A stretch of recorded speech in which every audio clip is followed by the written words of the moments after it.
بسم اللہ الرحمن الرحیم۔ سامعین محترم، السلام علیکم ورحمۃ اللہ وبرکاتہ۔ سامعین کرام، مفلسی ختم کرنے کا، محتاجی سے بچنے کا ایک خوبصورت نورانی عمل، مسنون عمل، قرآنی عمل آپ کی خدمت میں پیش کر رہے ہیں۔ سامعین، غربت، تنگ دستی اور مفلسی میں فرق ہے۔ غربت اور تنگ دستی تو یہ کہ آپ کاروبار کر رہے ہیں مگر کاروبار نہیں چل رہا، مگر آپ کسی کے اوپر ڈیپینڈ نہیں کر رہے، آپ کا اپنا کاروبار ہے، مگر غربت آ گئی، تنگ دستی آ گئی، پیسہ نہیں آ رہا، آمدنی نہیں بڑھ رہی، اسے غربت کہتے ہیں۔ مگر مفلسی اور محتاجی کچھ اور ہے۔ اس کی ڈیفینیشن، اس کی تعریف کیا ہے؟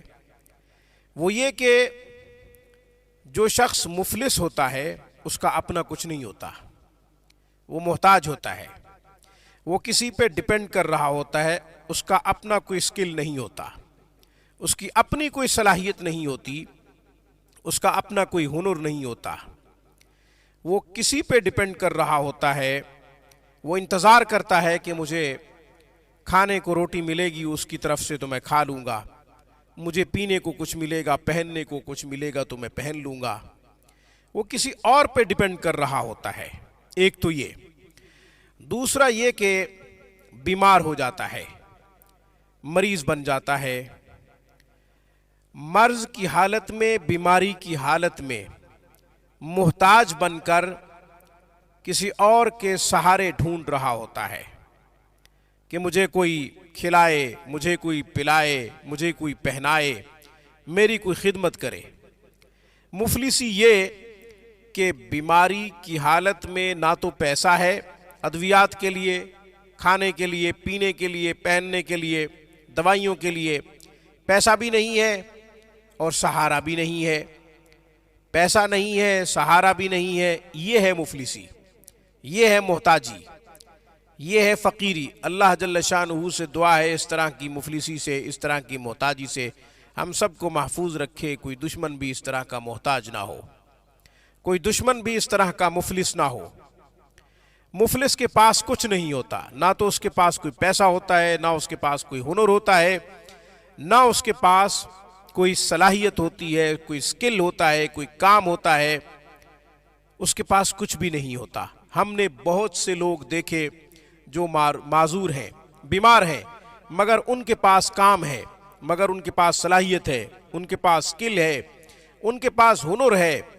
وہ اپنے کام کی وجہ سے، اپنے ہنر کی وجہ سے مفلس نہیں ہوتے، محتاج نہیں ہوتے۔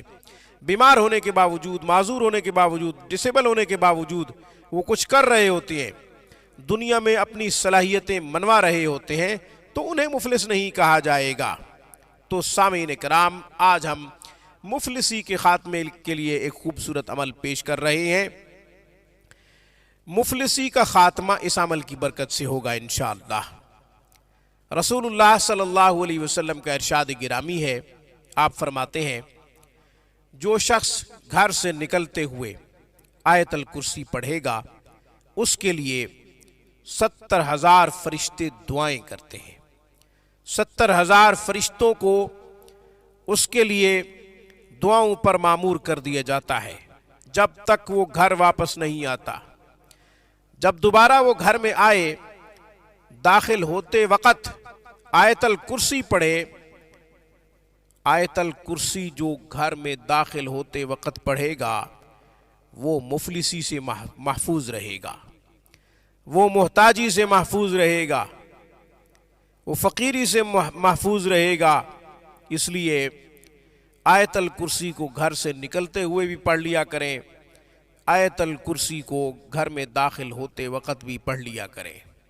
اللہ لا الہ الا هو الحی القیوم لا تأخذه سنة ولا نوم له ما في السماوات وما في الأرض من ذا الذي يشفع عنده إلا بإذنه يعلم ما بين أيديهم وما خلفهم ولا يحيطون بشيء من علمه إلا بما شاء وسع كرسيه السماوات والأرض ولا يؤوده حفظهما وهو العلي العظيم۔ جب آپ جائیں گے آیت الکرسی پڑھ کے تو 70,000 فرشتے لوٹنے تک آپ کے لیے دعائیں کریں گے۔ جب آپ واپس آئیں گے گھر میں جب آپ داخل ہو رہے ہوں گے آیت الکرسی پڑھیں گے تو اللہ جل شانہ اس کی برکت سے آپ کو مفلسی سے محفوظ کر لیں گے، محتاجی سے آپ کو محفوظ کر لیں گے۔ اس لیے میں نے یہ پوائنٹ ہائی لائٹ کیا ہے کہ آج کا ہمارا عمل مفلسی سے بچنے کا ہے، محتاجی سے بچنے کا ہے، فقر سے بچنے کا ہے۔ اللہ جل شانہ سے دعا ہے اللہ جل شانہ ہمیں اپنے سوا کسی اور کا محتاج نہ بنائے۔ آج کی ویڈیو میں بس اتنا ہی۔ اقول قولی ھذا واستغفر اللہ وآخر دعوانا ان الحمد للہ رب العالمین۔